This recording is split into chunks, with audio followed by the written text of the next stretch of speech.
ಏನು ಬಿಜಾಪುರದಲ್ಲಿರ್ತಕ್ಕಂಥ MLA ಆಗಿರ್ತಕ್ಕಂಥ ಏನು ಬಸವನಗೌಡ ಯತ್ನಾಳ್ ಅಂತೇಳಿ, ಬಸವನಗೌಡ ಯತ್ನಾಳ್ ಬಗ್ಗೆ ನಾನೇನಕ್ಕೆ ನೇರವಾಗಿ ಮಾತಾಡ್ತಿದ್ದೇನೆ, ಏನು ಅಂಜಂಗಿಲ್ಲ ಮತ್ತು ಅವನ ಬಗ್ಗೆ ಹೆದರಂಗಿಲ್ಲ. ಇವತ್ತು ಅವನಿಗೆ ಏನಾದರೂ ನಾಚಿಕೆ ಮರ್ಯಾದೆ ಇದೆ ಅಂತ ಕೇಳಿದಾಗ ನಮ್ಮ ಲಿಂಗಾಯತರ ಕ್ಷಮೆ ಕೇಳಬೇಕು. ಇಲ್ಲಿದ್ರೆ ಕರ್ನಾಟಕದ ಲಿಂಗಾಯತರು ಏನು ಮಾಡ್ತಾರೆ ಅಂದರೆ ಅವನನ್ನು ಇಲ್ಲಿಂದ ಓಡಿಸ್ತಕ್ಕಂಥ ಕಾರ್ಯಕ್ರಮವನ್ನು ಹಾಕೊಳ್ತಿದ್ದೇವೆ ಇವತ್ತು. ಯಾಕಂದರೆ ಸಾಮಾನ್ಯವಾಗಿರ್ತಕ್ಕಂಥ ವ್ಯಕ್ತಿ ಇವತ್ತು ಬಸವಣ್ಣ ಅಂದರೆ ಹಗುರವಾಗಿ ಮಾತಾಡಬಾರ್ದು. ಯಾರು ಬಸವಣ್ಣ ಬಗ್ಗೆ ಹಗುರವಾಗಿ ಮಾತಾಡ್ತಿದ್ದಾರೆ ಸ್ವಲ್ಪ ನಾಲ್ಗೆಯನ್ನು ಎಣ್ಕೆದ ಬಿಗಿಯಾಗಿ ಹಿಡಿದು ಮಾತಾಡಬೇಕು. ಇವತ್ತು ಏನೋ ಅವತ್ತು MLA ಇದ್ದಿರ್ಬೋದು, ನೀ ಏನೋ ಇವತ್ತು ದೊಡ್ಡ ಶ್ರೀಮಂತ ಇದ್ದಿರ್ಬೋದು, ಏನಾದರೂ ಇದ್ದಿರ್ಬೋದು. ನಿನ್ನ ಶ್ರೀಮಂತಿಕೆ ನಿನ್ನ ಏನು MLA ಏನಾಗ್ತದೆ ಅದು ಧಿಕ್ಕಾರ ಆಗ್ತದೆ. ಜನ ಏನು ಮಾಡ್ತಾರೆ ಅಂದರೆ ಇವತ್ತು ಕರ್ನಾಟಕದ ಪ್ರತಿಯೊಬ್ಬರು ಇವತ್ತು ದೀನರಾಗಲಿ ದಲಿತರಾಗಲಿ ಎಲ್ಲರೂ ಏನು ಮಾಡ್ತಾರೆ ಅಂದರೆ ಉಗಿತಕ್ಕಂಥ ಕೆಲಸ ಮಾಡ್ತಿದ್ದಾರೆ. ಅದಕ್ಕಾಗಿ ದಯಮಾಡಿ ಇವತ್ತು ಬಸವನಗೌಡ ಯತ್ನಾಳಲ್ಲಿ ವಿನಯದಿಂದ ಕೇಳ್ಕೊಳ್ತಿದ್ದೇನೆ. ಅಷ್ಟೇ ಅಲ್ಲದೆ ನೀನೊಬ್ಬ ಲಿಂಗಾಯತ ಆದ ಮೇಲೆ, ಇವತ್ತು ನೀನೊಬ್ಬ ವೀರಶೈವನಾದ ಮೇಲೆ ಏನು ಮಾತಾಡಬೇಕು, ಹೆಸರೇನು ಇಟ್ಕೊಂಡು ಬಸವರಾಜ ಅಲ್ಲ, ನೀನು ಬೆಂಕಿ ಹಚ್ಚತಕ್ಕಂಥ ಬಸವರಾಜ.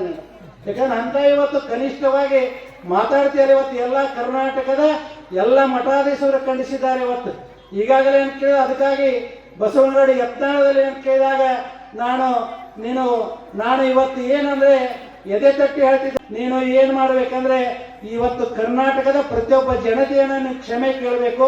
ಕ್ಷಮೆ ಕೇಳಿದ್ರೆ ಬಿಡ್ತಿದ್ದೇವೆ, ಬೀಳತ್ರ ಹೋಗಿಲ್ಲ, ಬಿಡಲಿಲ್ಲ ಅಂದರೆ ದೊಡ್ಡದಾಗಿರ್ತಕ್ಕಂಥ ಹೋರಾಟ ಮಾಡ್ತೇವೆ. ನಾವೆಲ್ಲ ಲಿಂಗಾಯತರಿಗೆ ಕೂಡ್ಕೊಂಡು ಎಲ್ಲರಿಗೂ ಕೂಡ್ಕೊಂಡು ಏನು ಮಾಡ್ತೇವೆ ಅಂದರೆ ಇವತ್ತು ಹೋರಾಟವನ್ನು ಮಾಡ್ತೇವೆ ಅಂತಕ್ಕಂಥ ನಿನಗೆ ಎಚ್ಚರಿಕೆಯನ್ನು ಕೊಡ್ತಿದ್ದೇವೆ. ನೀನು ಎಷ್ಟೇ ಶ್ರೀಮಂತಿದ್ದಿರ್ಬೋದು, ಯಾಕಂದರೆ ಅವನು ಮಾತಾಡೋ ಮಾತುಗಳನ್ನು ಕೇಳಬೇಕಾದ್ರೆ ಟಿವಿಯಲ್ಲಿ ಬರ್ತದ, ಎಲ್ಲದರ ಬಗ್ಗೆ ಹಗುರವಾಗಿ ಮಾತಾಡ್ತಾನೆ. ಸ್ವಾಮಿಗಳ ಬಗ್ಗೆ ಹಗುರವಾಗಿ ಮಾತಾಡ್ತಿದ್ದಾನೆ, ಬಸವಣ್ಣವ್ರ ಬಗ್ಗೆ ಹಗುರವಾಗಿ ಮಾತಾಡ್ತಿದ್ದಾನೆ. ಇವು ಒಬ್ಬನೇ ಏನು ತೀಸ್ ಮಾರ್ಕ್ ಅಂತ ತಿಳ್ಕೊಂಡ ನಾವು ಏನು ದೊಡ್ಡ ನೀನು ಏನು ಮಿನಿಸ್ಟರ್ MLA ಇದ್ರೆ ನೀನು ದೊಡ್ಡವನ ತಿಳ್ಕೊಂಡು ಬರೋದು.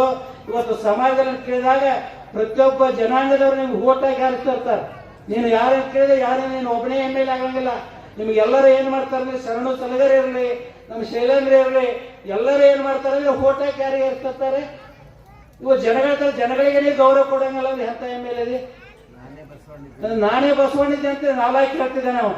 ಅದಕ್ಕಾಗಿ ಯಾರು ಬಸವಣ್ಣ ಅಲ್ಲ, ಆ ಬಸವಣ್ಣನ ಸರಿಸಮಾನವಾಗಿ ನಿಲ್ತಕ್ಕಂಥ ವ್ಯಕ್ತಿ ಯಾರೂ ಅಲ್ಲ. ಈ ಜಗತ್ತಿನಲ್ಲಿ ಯಾರಾದರೂ ಒಬ್ಬ ಬಸವಣ್ಣ ಇದ್ರೆ 12ನೇ ಶತಮಾನದ ಧರ್ಮಗುರು ಬಸವಣ್ಣವ್ರು ಬಿಟ್ಟರೆ ಯಾರೂ ಬಸವಣ್ಣ ಆಗಂಗಿಲ್ಲ. ಸುಮ್ಮನೆ ನೀವು ಬರ್ಕೋಬಹುದು ಅಭಿನವ ಬಸವಣ್ಣ, ಆ ಬಸವಣ್ಣ ಶರಣ ಅಂತ ಬರ್ಕೋಬಹುದು, ಇದೆಲ್ಲ ಸುಳ್ಳಾಗ್ತದೆ. ಅದಕ್ಕಾಗಿ ದಯಮಾಡಿ ಅಂತ ಕೇಳಿದಾಗ ಆ ಯತ್ನಾಳರಲ್ಲಿ ವಿನಂತಿ ಮಾಡ್ಕೊಳ್ತಿದ್ದೇನೆ. ನೀನು ತೀವ್ರವಾಗಿ ಅಂತ ಕೇಳಿದಾಗ ನೀನು ಮಾತಾಡೋ ಖಂಡಿಸ್ತಿದ್ದೇವೆ, ಅದನ್ನು ವಾಪಸ್ ತಗೋಬೇಕು. ದಯಮಾಡಿ ವಾಪಸ್ ತಕೊಂಡ್ರೆ ಮುಂದೆ ನೀ ಆರಿಸಿ ಬರ್ತಿಲ್ಲ, ಹತ್ರ ಬಿದ್ದು ಹೋಗ್ತಿಲ್ಲ ನೋಡ್ಬೇಕಂದ್ರೆ ನಾನು ಈ ಮಾತನ್ನ ಚಾಲೆಂಜ್ ಕೊಟ್ಟು ಹೇಳ್ತಿದ್ದೇನೆ. ಅಕಸ್ಮಾತ್ ನೀವು ಮುಂದಿನ ಸಲ ಬೀಳಲಿಲ್ಲ ಅಂದ್ರೆ ಈ ಮಠದಿಂದ ತ್ಯಾಗ ಮಾಡ್ತಾನೆ ಇವತ್ತು. ಯಾಕಂದ್ರೆ ಜನ ಏನ್ ಮಾಡ್ತಾರೆ ಅಂದ್ರೆ ನೀನು ಬಹಿಷ್ಕಾರ ಮಾಡ್ತಿದ್ದಾರೆ. ಅದಕ್ಕಾಗಿ ದಯಮಾಡಿ ಆ ರೀತಿ ಆಡಬಾರ್ದು.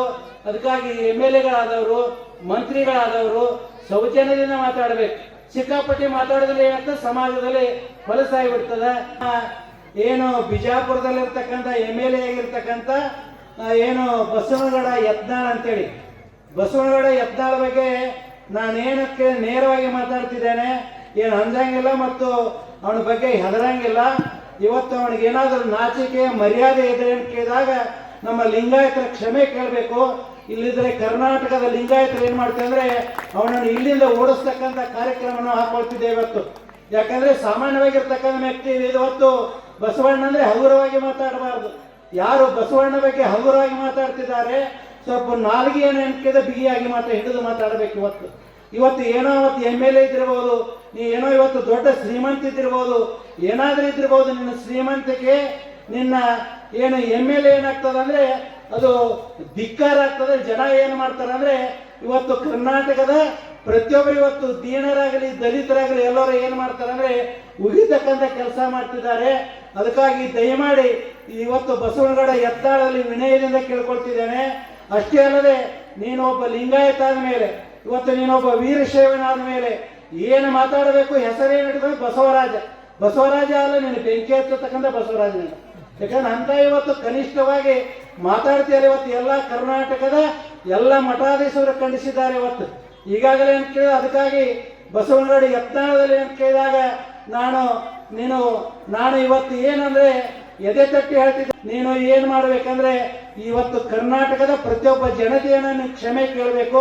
ಕ್ಷಮೆ ಕೇಳಿದ್ರೆ ಬಿಡ್ತಿದ್ದೇವೆ, ಬೀಳಾದ್ರೆ ಹೋಗಿಲ್ಲ, ಬಿಡ್ಲಿಲ್ಲ ಅಂದ್ರೆ ದೊಡ್ಡದಾಗಿರ್ತಕ್ಕಂಥ ಹೋರಾಟ ಮಾಡ್ತೇವೆ. ನಾವೆಲ್ಲ ಲಿಂಗಾಯತರಿಗೆ ಕೂಡ್ಕೊಂಡು ಎಲ್ಲರಿಗೂ ಕೂಡ್ಕೊಂಡು ಏನ್ ಮಾಡ್ತೇವೆ ಅಂದ್ರೆ ಇವತ್ತು ಹೋರಾಟವನ್ನು ಮಾಡ್ತೇವೆ ಅಂತಕ್ಕಂಥ ನಿನಗೆ ಎಚ್ಚರಿಕೆಯನ್ನು ಕೊಡ್ತಿದ್ದೇವೆ. ನೀನು ಎಷ್ಟೇ ಶ್ರೀಮಂತಿದಿರ್ಬೋದು, ಯಾಕಂದ್ರೆ ಅವನು ಮಾತಾಡೋ ಮಾತುಗಳನ್ನು ಕೇಳಬೇಕಾದ್ರೆ ಟಿವಿಯಲ್ಲಿ ಬರ್ತದ, ಎಲ್ಲದರ ಬಗ್ಗೆ ಹಗುರವಾಗಿ ಮಾತಾಡ್ತಾನೆ. ಸ್ವಾಮಿಗಳ ಬಗ್ಗೆ ಹಗುರವಾಗಿ ಮಾತಾಡ್ತಿದ್ದಾನೆ, ಬಸವಣ್ಣವ್ರ ಬಗ್ಗೆ ಹಗುರವಾಗಿ ಮಾತಾಡ್ತಿದ್ದಾನೆ. ಇವು ಒಬ್ಬನೇ ಏನು ತೀಸ್ ಮಾರ್ಕ್ ಅಂತ ತಿಳ್ಕೊಂಡ ನಾವು ಏನು ದೊಡ್ಡ ನೀನು ಏನು ಮಿನಿಸ್ಟರ್ MLA ಇದ್ರೆ ನೀನು ದೊಡ್ಡವನ ತಿಳ್ಕೊಂಡು ಬರೋದು. ಇವತ್ತು ಸಮಾಜದಲ್ಲಿ ಕೇಳಿದಾಗ ಪ್ರತಿಯೊಬ್ಬ ಜನಾಂಗದವ್ರು ನಿಮ್ಗೆ ಓಟಾಗಿ ಹಾರಿಸ್ತಿರ್ತಾರೆ. ನೀನು ಯಾರನ್ನು ಕೇಳಿದ್ರೆ ಯಾರು ನೀನು ಒಬ್ಬನೇ MLA ಆಗಂಗಿಲ್ಲ.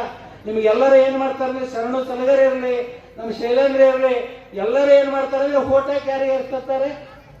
ಇವ ಜನಗಳಿಗೆ ನೀವು ಗೌರವ ಕೊಡಂಗಿಲ್ಲ ಅಂದ್ರೆ ಎಂತ MLA ನಾನೇ ಬಸವಣ್ಣಿದ್ದೆ ಅಂತ ನಾಲಾಕಿ ಹೇಳ್ತಿದ್ದೆ ನಾವು. ಅದಕ್ಕಾಗಿ ಯಾರು ಬಸವಣ್ಣ ಅಲ್ಲ, ಆ ಬಸವಣ್ಣನ ಸರಿಸಮಾನವಾಗಿ ನಿಲ್ತಕ್ಕಂಥ ವ್ಯಕ್ತಿ ಯಾರೂ ಅಲ್ಲ. ಈ ಜಗತ್ತಿನಲ್ಲಿ ಯಾರಾದ್ರೂ ಒಬ್ಬ ಬಸವಣ್ಣ ಇದ್ರೆ 12ನೇ ಶತಮಾನದ ಧರ್ಮಗುರು ಬಸವಣ್ಣವ್ರು ಬಿಟ್ರೆ ಯಾರು ಬಸವಣ್ಣ ಆಗಂಗಿಲ್ಲ. ಸುಮ್ಮನೆ ನೀವು ಬರ್ಕೋಬಹುದು ಅಭಿನವ ಬಸವಣ್ಣ, ಆ ಬಸವಣ್ಣ ಶರಣ ಅಂತ ಬರ್ಕೋಬಹುದು, ಇದೆಲ್ಲ ಸುಳ್ಳಾಗ್ತದೆ. ಅದಕ್ಕಾಗಿ ದಯಮಾಡಿ ಅಂತ ಕೇಳಿದಾಗ ಆ ಯತ್ನಾಳರಲ್ಲಿ ವಿನಂತಿ ಮಾಡ್ಕೊಳ್ತಿದ್ದೇನೆ. ನೀನು ತೀವ್ರವಾಗಿ ಏನು ಕೇಳಿದಾಗ ನೀನು ಮಾತಾಡೋ ಖಂಡಿಸ್ತಿದ್ದೇವೆ, ಅದನ್ನು ವಾಪಸ್ ತಕೋಬೇಕು. ದಯಮಾಡಿ ವಾಪಸ್ ತಕೊಂಡ್ರೆ ಮುಂದೆ ನೀ ಆರಿಸಿ ಬರ್ತಿಲ್ಲ, ಹತ್ರ ಬಿದ್ದು ಹೋಗ್ತಿಲ್ಲ ನೋಡ್ಬೇಕಂದ್ರೆ ನಾನು ಈ ಮಾತನ್ನ ಚಾಲೆಂಜ್ ಕೊಟ್ಟು ಹೇಳ್ತಿದ್ದೇನೆ. ಅಕಸ್ಮಾತ್ ನೀವು ಮುಂದಿನ ಸಲ ಬೀಳಲಿಲ್ಲ ಅಂದ್ರೆ ಈ ಮಠದಿಂದ ನಾನು ತ್ಯಾಗ ಮಾಡ್ತೇನೆ ಇವತ್ತು. ಯಾಕಂದ್ರೆ ಜನ ಏನ್ ಮಾಡ್ತಾರಂದ್ರೆ ನೀನು ಬಹಿಷ್ಕಾರ ಮಾಡ್ತಿದ್ದಾರೆ. ಅದಕ್ಕಾಗಿ ದಯಮಾಡಿ ಆ ರೀತಿ ಆಡಬಾರ್ದು. ಅದಕ್ಕಾಗಿ MLAಗಳಾದವರು, ಮಂತ್ರಿಗಳಾದವರು ಸೌಜನ್ಯದಿಂದ ಮಾತಾಡಬೇಕು. ಸಿಕ್ಕಾಪಟ್ಟಿ ಮಾತಾಡಿದ್ರೆ ಏನಾಗ್ತದೆ, ಸಮಾಜದಲ್ಲಿ ಹೊಲಸಾಗಿಬಿಡ್ತದೆ. ಏನು ಬಿಜಾಪುರದಲ್ಲಿರ್ತಕ್ಕಂಥ MLA ಆಗಿರ್ತಕ್ಕಂಥ ಏನು ಬಸವನಗೌಡ ಯತ್ನಾಳ್ ಅಂತೇಳಿ, ಬಸವನಗೌಡ ಯತ್ನಾಳ್ ಬಗ್ಗೆ ನಾನೇನಕ್ಕೆ ನೇರವಾಗಿ ಮಾತಾಡ್ತಿದ್ದೇನೆ, ಏನು ಅಂಜಂಗಿಲ್ಲ ಮತ್ತು ಅವನ ಬಗ್ಗೆ ಹೆದರಂಗಿಲ್ಲ. ಇವತ್ತು ಅವನಿಗೆ ಏನಾದರೂ ನಾಚಿಕೆ ಮರ್ಯಾದೆ ಇದೆ ಅಂತ ಕೇಳಿದಾಗ ನಮ್ಮ ಲಿಂಗಾಯತರ ಕ್ಷಮೆ ಕೇಳಬೇಕು. ಇಲ್ಲಿದ್ರೆ ಕರ್ನಾಟಕದ ಲಿಂಗಾಯತರು ಏನ್ ಮಾಡ್ತೇವೆ ಅಂದ್ರೆ ಅವನನ್ನು ಇಲ್ಲಿಂದ ಓಡಿಸ್ತಕ್ಕಂಥ ಕಾರ್ಯಕ್ರಮವನ್ನು ಹಾಕೊಳ್ತಿದ್ದೆ ಇವತ್ತು. ಯಾಕಂದ್ರೆ ಸಾಮಾನ್ಯವಾಗಿರ್ತಕ್ಕಂಥ ವ್ಯಕ್ತಿ ಇವತ್ತು ಬಸವಣ್ಣ ಅಂದ್ರೆ ಹಗುರವಾಗಿ ಮಾತಾಡಬಾರ್ದು. ಯಾರು ಬಸವಣ್ಣ ಬಗ್ಗೆ ಹಗುರವಾಗಿ ಮಾತಾಡ್ತಿದ್ದಾರೆ, ಸ್ವಲ್ಪ ನಾಲ್ಗೆಯನ್ನು ಎನ್ಕಿದ ಬಿಗಿಯಾಗಿ ಹಿಡಿದು ಮಾತಾಡಬೇಕು. ಇವತ್ತು ಏನೋ ಅವತ್ತು MLA ಇದ್ದಿರ್ಬೋದು, ನೀ ಏನೋ ಇವತ್ತು ದೊಡ್ಡ ಶ್ರೀಮಂತ ಇದ್ದಿರ್ಬೋದು, ಏನಾದ್ರೂ ಇದ್ದಿರ್ಬೋದು. ನಿನ್ನ ಶ್ರೀಮಂತಿಕೆ ನಿನ್ನ ಏನು MLA ಏನಾಗ್ತದೆ ಅಂದ್ರೆ ಅದು ಧಿಕ್ಕಾರ ಆಗ್ತದೆ. ಜನ ಏನ್ ಮಾಡ್ತಾರೆ ಅಂದ್ರೆ ಇವತ್ತು ಕರ್ನಾಟಕದ ಪ್ರತಿಯೊಬ್ಬರು ಇವತ್ತು ದೀನರಾಗಲಿ ದಲಿತರಾಗಲಿ ಎಲ್ಲರೂ ಏನ್ ಮಾಡ್ತಾರೆ ಅಂದ್ರೆ ಉಗಿತಕ್ಕಂಥ ಕೆಲಸ ಮಾಡ್ತಿದ್ದಾರೆ. ಅದಕ್ಕಾಗಿ ದಯಮಾಡಿ ಇವತ್ತು ಬಸವನಗೌಡ ಯತ್ನಾಳಲ್ಲಿ ವಿನಯದಿಂದ ಕೇಳ್ಕೊಳ್ತಿದ್ದೇನೆ. ಅಷ್ಟೇ ಅಲ್ಲದೆ ನೀನು ಒಬ್ಬ ಲಿಂಗಾಯತ ಆದ ಮೇಲೆ, ಇವತ್ತು ನೀನೊಬ್ಬ ವೀರಶೈವನಾದ ಮೇಲೆ ಏನು ಮಾತಾಡಬೇಕು, ಹೆಸರೇನು ಇಟ್ಕೊಂಡು ಬಸವರಾಜ ಅಲ್ಲ, ನೀನು ಬೆಂಕಿ ಹಚ್ಚತಕ್ಕಂಥ ಬಸವರಾಜ. ಯಾಕಂದ್ರೆ ಅಂತ ಇವತ್ತು ಕನಿಷ್ಠವಾಗಿ ಮಾತಾಡ್ತಿದ್ದಾರೆ. ಇವತ್ತು ಎಲ್ಲ ಕರ್ನಾಟಕದ ಎಲ್ಲ ಮಠಾಧೀಶರು ಖಂಡಿಸಿದ್ದಾರೆ ಇವತ್ತು ಈಗಾಗಲೇ ಅಂತ ಕೇಳಿದ. ಅದಕ್ಕಾಗಿ ಬಸವನಗೌಡ ಯತ್ನಾಳದಲ್ಲಿ ಅಂತ ಕೇಳಿದಾಗ ನಾನು ಇವತ್ತು ಏನಂದ್ರೆ ಎದೆ ತಟ್ಟಿ ಹೇಳ್ತಿದ್ದೆ, ನೀನು ಏನ್ ಮಾಡ್ಬೇಕಂದ್ರೆ ಇವತ್ತು ಕರ್ನಾಟಕದ ಪ್ರತಿಯೊಬ್ಬ ಜನತೆಯನ್ನ ನೀವು ಕ್ಷಮೆ ಕೇಳಬೇಕು. ಕ್ಷಮೆ ಕೇಳಿದ್ರೆ ಬಿಡ್ತಿದ್ದೇವೆ, ಬೀಳಾದ್ರೆ ಹೋಗಿಲ್ಲ, ಬಿಡ್ಲಿಲ್ಲ ಅಂದ್ರೆ ದೊಡ್ಡದಾಗಿರ್ತಕ್ಕಂಥ ಹೋರಾಟ ಮಾಡ್ತೇವೆ. ನಾವೆಲ್ಲ ಲಿಂಗಾಯತರಿಗೆ ಕೂಡ್ಕೊಂಡು ಎಲ್ಲರಿಗೂ ಕೂಡ್ಕೊಂಡು ಏನ್ ಮಾಡ್ತೇವೆ ಅಂದ್ರೆ ಇವತ್ತು ಹೋರಾಟವನ್ನು ಮಾಡ್ತೇವೆ ಅಂತಕ್ಕಂಥ ನಿನಗೆ ಎಚ್ಚರಿಕೆಯನ್ನು ಕೊಡ್ತಿದ್ದೇವೆ. ನೀನು ಎಷ್ಟೇ ಶ್ರೀಮಂತಿದಿರ್ಬೋದು, ಯಾಕಂದ್ರೆ ಅವನು ಮಾತಾಡೋ ಮಾತುಗಳನ್ನು ಕೇಳಬೇಕಾದ್ರೆ ಟಿವಿಯಲ್ಲಿ ಬರ್ತದ, ಎಲ್ಲದರ ಬಗ್ಗೆ ಹಗುರವಾಗಿ ಮಾತಾಡ್ತಾನೆ. ಸ್ವಾಮಿಗಳ ಬಗ್ಗೆ ಹಗುರವಾಗಿ ಮಾತಾಡ್ತಿದ್ದಾನೆ, ಬಸವಣ್ಣವ್ರ ಬಗ್ಗೆ ಹಗುರವಾಗಿ ಮಾತಾಡ್ತಿದ್ದಾನೆ. ಇವು ಒಬ್ಬನೇ ಏನು ತೀಸ್ ಮಾರ್ಕ್ ಅಂತ ತಿಳ್ಕೊಂಡ ನಾವು ಏನು ದೊಡ್ಡ ನೀನು ಏನು ಮಿನಿಸ್ಟರ್ MLA ಇದ್ರೆ ನೀನು ದೊಡ್ಡವನ ತಿಳ್ಕೊಂಡು ಬರೋದು.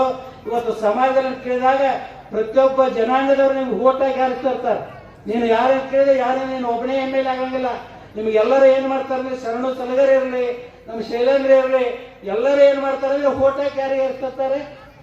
ಇವ ಜನಗಳಿಗೆ ನೀವು ಗೌರವ ಕೊಡಂಗಿಲ್ಲ ಅಂದ್ರೆ ಎಂತ MLA ನಾನೇ ಬಸವಣ್ಣಿದ್ದೆ ಅಂತ ನಾಲಾಕಿ ಹೇಳ್ತಿದ್ದೆ ನಾವು. ಅದಕ್ಕಾಗಿ ಯಾರು ಬಸವಣ್ಣ ಅಲ್ಲ, ಆ ಬಸವಣ್ಣನ ಸರಿಸಮಾನವಾಗಿ ನಿಲ್ತಕ್ಕಂಥ ವ್ಯಕ್ತಿ ಯಾರೂ ಅಲ್ಲ. ಈ ಜಗತ್ತಿನಲ್ಲಿ ಯಾರಾದ್ರೂ ಒಬ್ಬ ಬಸವಣ್ಣ ಇದ್ರೆ 12ನೇ ಶತಮಾನದ ಧರ್ಮಗುರು ಬಸವಣ್ಣವ್ರು ಬಿಟ್ರೆ ಯಾರು ಬಸವಣ್ಣ ಆಗಂಗಿಲ್ಲ. ಸುಮ್ಮನೆ ನೀವು ಬರ್ಕೋಬಹುದು ಅಭಿನವ ಬಸವಣ್ಣ, ಆ ಬಸವಣ್ಣ ಶರಣ ಅಂತ ಬರ್ಕೋಬಹುದು, ಇದೆಲ್ಲ ಸುಳ್ಳಾಗ್ತದೆ. ಅದಕ್ಕಾಗಿ ದಯಮಾಡಿ ಅಂತ ಕೇಳಿದಾಗ ಆ ಯತ್ನಾಳರಲ್ಲಿ ವಿನಂತಿ ಮಾಡ್ಕೊಳ್ತಿದ್ದೇನೆ, ನೀನು ತೀವ್ರವಾಗಿ ಅಂತ ಕೇಳಿದಾಗ ನೀನು ಮಾತಾಡೋ ಖಂಡಿಸ್ತಿದ್ದೇವೆ, ಅದನ್ನ ವಾಪಸ್ ತಕೋಬೇಕು. ದಯಮಾಡಿ ವಾಪಸ್ ತಕೊಂಡ್ರೆ ಮುಂದೆ ನೀ ಆರಿಸಿ ಬರ್ತಿಲ್ಲ ಹತ್ರ ಬಿದ್ದು ಹೋಗ್ತಿಲ್ಲ ನೋಡ್ಬೇಕಂದ್ರೆ ನೀನು ಈ ಮಾತನ್ನ ಚಾಲೆಂಜ್ ಕೊಟ್ಟು ಹೇಳ್ತಿದ್ದೇನೆ. ಅಕಸ್ಮಾತ್ ನೀವು ಮುಂದಿನ ಸಲ ಬೀಳಲಿಲ್ಲ ಅಂದ್ರೆ ಈ ಮಠದಿಂದ ನಾನು ತ್ಯಾಗ ಮಾಡ್ತೇನೆ ಇವತ್ತು. ಯಾಕಂದ್ರೆ ಜನ ಏನ್ ಮಾಡ್ತಾರಂದ್ರೆ ನೀನು ಬಹಿಷ್ಕಾರ ಮಾಡ್ತಿದ್ದಾರೆ. ಅದಕ್ಕಾಗಿ ದಯಮಾಡಿ ಆ ರೀತಿ ಆಡಬಾರ್ದು. ಅದಕ್ಕಾಗಿ MLA ಗಳಾದವರು, ಮಂತ್ರಿಗಳಾದವರು ಸೌಜನ್ಯದಿಂದ ಮಾತಾಡಬೇಕು. ಸಿಕ್ಕಾಪಟ್ಟಿ ಮಾತಾಡಿದ್ರೆ ಏನಾಗ್ತದೆ, ಸಮಾಜದಲ್ಲಿ ಹೊಲಸಾಗಿ ಬಿಡ್ತದೆ.